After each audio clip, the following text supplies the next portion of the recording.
Breaking Adoptive news. parents of 3 children are in jail today after Kanawha County deputies said 2 teens were found locked inside a barn.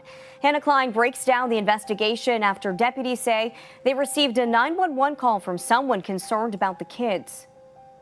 A stunning find in Sissonville has led to the arrest of 2 adoptive parents. You're being charged with a felony, child neglect, creating risk of injury. Donald Lance and Jean Whitefeather now in jail as their children are now with CPS. It started on Monday when deputies got a call just before 6 o'clock in the evening. The 2 children were being locked in a barn at this home on Cheyenne Lane in Sissonville. They weren't able to locate any guardians or parental figures or anybody around the residence or the barn, and started having a conversation with 2 children that were inside the barn.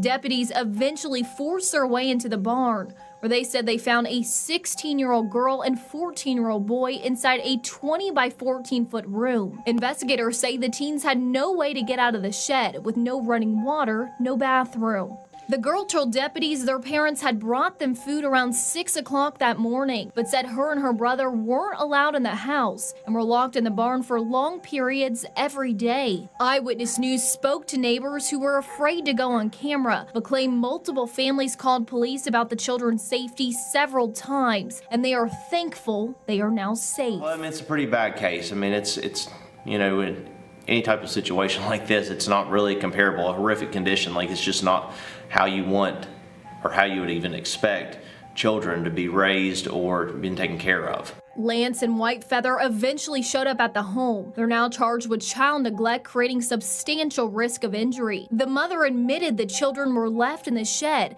but reportedly told deputies they, quote, liked it. They're trying to, you know, get the children back in better living conditions, better placement, and the detectives will continue to investigate and build this case. In Sissonville, Hannah Klein, Eyewitness News. The Sissonville couple accused of human trafficking and forced labor were back in court today. This is the case where Donald Lance and Jeannie Whitefeather were arrested after deputies found their adopted teens locked in a barn last fall in Sissonville. But as Anna Saunders explains, today's hearing was focused on their financial situation as prosecutors consider some of their money illegal. That's right, Gina. As new charges of human trafficking, forced labor, and civil rights violations stacked up against Whitefeather and Lance, so did their bond amount, as they are now back in jail on $500,000 cash bonds each.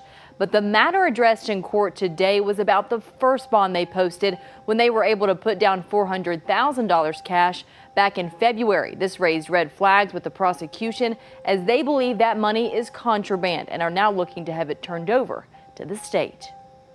It's the prosecution's ultimate goal to seize the $400,000 that Whitefeather and Lance posted for bond in February. The argument is that bonds were paid by selling homes in Washington state and in Sissonville, where human trafficking occurred. But what happened today is Kanawha County Chief Circuit Court Judge Mary Claire Akers signed a protective order for that money, meaning it must stay with the sheriff's office until the courts decide if it will be seized or not.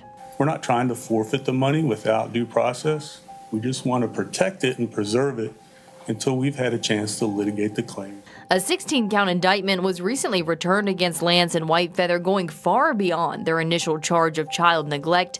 Investigators now say the couple sought out and adopted 5 black children from a shelter, targeting them for their race to do forced labor. The complaint said Lance and Whitefeather first had them at this 80-acre ranch in Washington state and then moved to the Sissonville home. This is where deputies, while doing a welfare check last fall, found 2 teenagers locked in a barn in what investigators called deplorable conditions. After they were arrested, the 2 sold the Washington home for about $700,000 and the Sissonville home for about $300,000. Prosecutors believe they used that money for bond. Now, with this $400,000 now protected, it can't be used at all right now while the protective order is in place. But if the state wins out in this and the forfeiture is granted, it could possibly be treated like drug seizure money, where percentages go to arresting agencies and the prosecution, or it is common for human trafficking money to go to the victims, which in this case would be the kids. All of that pending how this plays out in court alongside the criminal investigation.